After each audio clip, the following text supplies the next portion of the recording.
A happy VA Wednesday. So today we're going to talk about a couple things that I'm seeing a few big VA lenders do that are wrong. I know, I'm a rat, but I'm sick of it and I want you guys to know what's going on.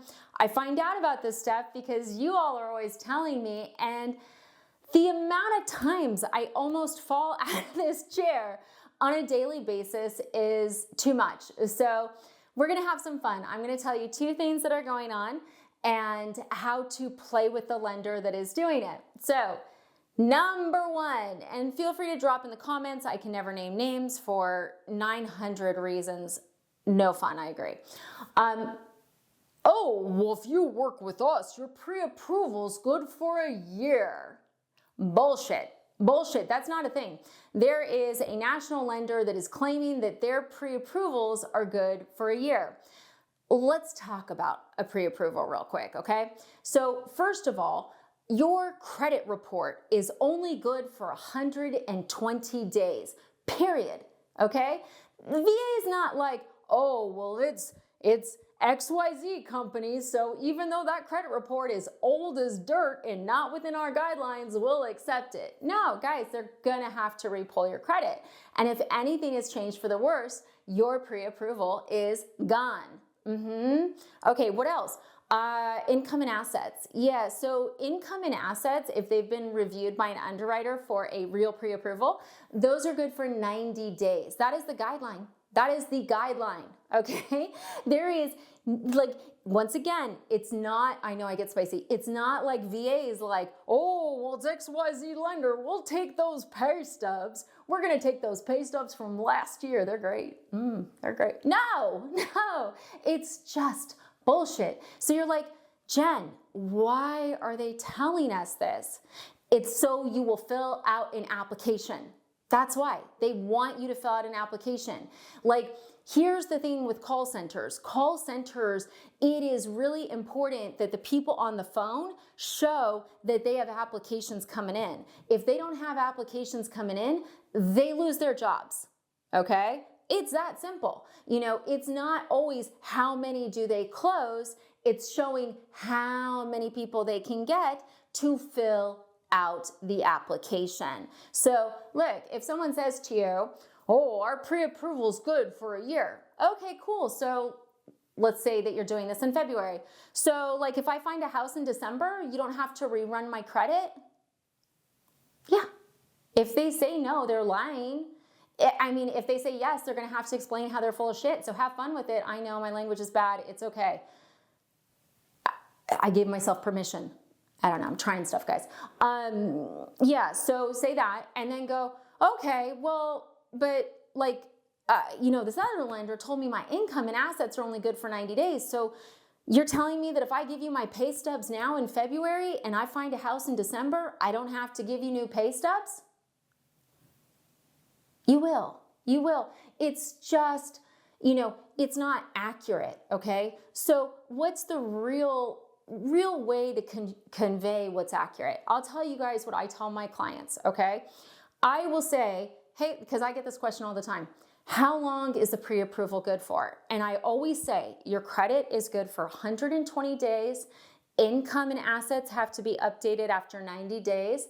The odds are when you're in contract, we're gonna ask, even if it's like 30 days from now, we're gonna ask for pay stubs because we always want what's most updated. We're lenders. Oh, I should do that Instagram trend. So, you know, but if it takes you longer to find a house, right? Because like we'll see this, there's certain states, California comes to mind, where it might take someone, especially Bay Area, 6, 9, 12 months to find a house, sometimes 2 years, okay? And I say, look, we can just update it. We'll update it. You know, as it expires, if you're still shopping, we can always update it. That's the real answer. Okay, but look, it's also like this. If you said to me, hey, Jen, and this is a great test of a lender if they have your best interest at heart, okay? Really quick, really easy. So if someone said to me, hey, Jen, as I film this, it's January, right? You know, I want to buy a house in December. You know, what do you think I should do? I would be saying, okay, where do you think your credit's at? Let's say you're like, oh, my credit's good. I monitor it. It's like, 700. Great. Okay. And then what's going on with your job? Oh, I work at XYZ. I've been here for 2 years. I get a salary. Okay, great. Cool. Like, are you going to be looking in the same state and area? Yeah. Great. Okay. So you want to look in November? Yes. Okay. So we should probably have you fill out an application in September. Okay. There's no point in doing it right now. Zero, zilch, nada, none. So if the lender says, oh, that's great that you want to fill it out in November, oh, that you want to buy in November, let's get that application in now. Why? Like, seriously, say why? There's no reason except for the lender to show to their boss that they're getting apps in. You are more than an app. You are a person. You are a human being. You shouldn't be like playing doc games and everything else, if you're not going to be looking until that far out, because pre-approvals are not good for a year. They will have to rerun your credit. Your time is valuable. Playing let's pretend with a lender, why? Now look, if you have a more complicated situation, would I have you fill out an application in February? No, not generally, no. Like, usually I'd be trying to figure out what the complications are and we'd be talking about it, but that's incredibly rare. The odds of me having someone fill out an application that far in advance, it's less than 1%. It's less than 1%, because it doesn't make sense. It doesn't make sense. And I don't have to show my boss that I'm getting in apps, right? I have to show my boss, who in this sense is me, that I'm doing what's right for the client. And what's right for the client is to have them do an application when it makes sense based on their timeline, not just for sport. Okay, so that's number one. That one it just makes me angry. And yeah, okay. And the second one is, it's another call center. It's another big one. Sometimes they have really good rates, and sometimes they are worth dealing with on a refinance. Terrible to work with. The rates are great. They're scripting. So every single conversation you have is fully scripted, and you can hear it, because I've talked to a couple clients recently, because my team brought this up with me because I had them do secret shopping. And I was talking to some clients and they're like, yeah, it is scripted. I'm like, really? I'm like, tell me what happened. I was talking to this one guy today and he's like, yeah, like I tried to throw them off the script, but they just stop because they don't know what to say. So here's the thing. This is the biggest purchase, right? It's the biggest purchase that you're going to make at least this year, maybe in your life. Shouldn't you be working with someone who actually knows how to do a loan, can answer questions, can talk about budgeting, can talk about planning, can look at your situation from different angles, can go through what makes sense, what to watch out for? I mean, isn't that what you deserve? Hi, my name is Jennifer. My rate today is 0%. Please fill out an application. Well, I don't want to buy for a year. I understand, Barbara. Our rate is 0%. Please fill out an application. I will send you a link. What?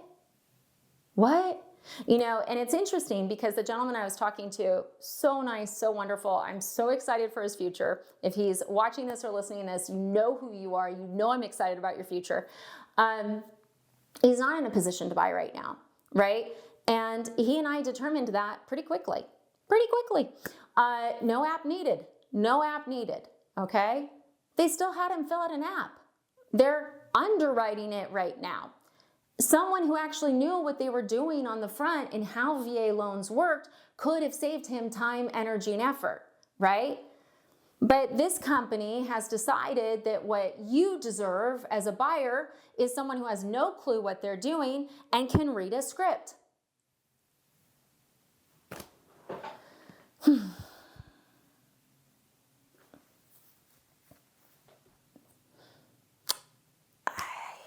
Yeah, I don't know. Do you guys have words for this? Like, I just don't have words. I just don't know how it keeps on occurring. It's like look, if you guys hear someone that's scripted, ask them some questions, see if they can answer. And if they can't, go, oh, wow, this is the person I'm going to be talking to through buying a house. Because that's the thing, like the lender, yeah, we do your loan. That's our job, right? You know, I go over numbers with you. Some don't. You know, it's our, like, a good lender is going to go through stuff with you. They're going to ask you questions that make you think. They're going to ask about, like, okay, you know, is this what you want? Like, they're going to challenge you in a positive way for your future.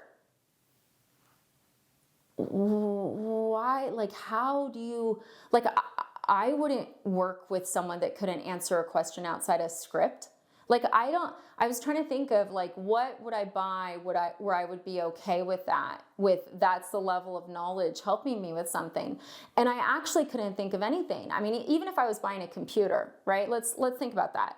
Like, okay, I'm buying a new Apple computer. Oh my God, first of all, I'm gonna have to cut off an arm because those things are damn expensive. But if I called Apple and I was talking to them and I was like, hey, like, I'm trying to figure this out, you know, this is what I'm looking at. Like, Apple's going to have a salesperson that knows the different computers, you know, maybe a tech geek or whatever they call them, I'm not sure, who can tell me what's good, what's not. I can tell them about my scenario and they'll help me pick the right computer, right? That's a computer. It's a couple $1,000s. These are mortgages. These are hundreds of thousands of dollars. And you have to ask yourself about the company that's doing this. Like, what is wrong with them? Like, if Apple, you know, or, you know, God, I can go into Ann Taylor and buy a skirt and the lady will help me figure out which skirt. But they feel like with their mortgages that this person just this robot reads you a script, pitches you a rate, never explains that rate's not locked until you're in contract, or what the locking terms are, or what the parameters are. This company is using a script and a very low rate, which on what I've seen, sometimes there's a lot of fees they haven't talked to you about to get you to fill out an app. Once again, why do they want you to fill out the app? Because they have to show activity, right? And look, you know, you really want to watch out for that stuff. I'm not saying this just to, like, neg my competitors. I'm saying this because I think that you deserve better. I think everybody deserves better. I think that if we allow corporations to bullshit us, or we allow corporations to, you know, make copious amounts of money off of us and give us terrible, terrible resources, right? I don't think we should allow that. Look, I'm also the gal, if there's a grocery store where they only have self-checkout, I won't go there. I'm not getting a discount for the self-checkout. Why the hell am I gonna do all the work? I get none of the interaction, I get none of the help, no one's checking my eggs, I'm having to check my eggs, I'm not getting a discount. With the script, right, same thing. Like, you guys are gonna have to figure out what loan works best. You're probably gonna have to structure it yourself as well, because how do you put structuring in a script? You can't. So anyways, I just wanted to bring these two things to your attention because I'm hearing it more and more. And I think that we are in a pivotal time in mortgage.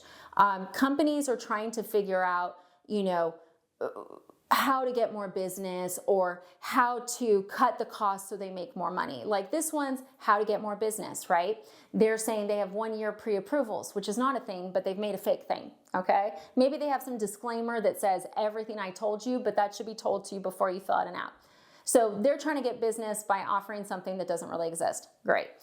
These people are trying to get existence and cut their cost. So they're pitching a really good rate, but the people that they have doing this have no idea what they're doing. That's why everything's scripted, right?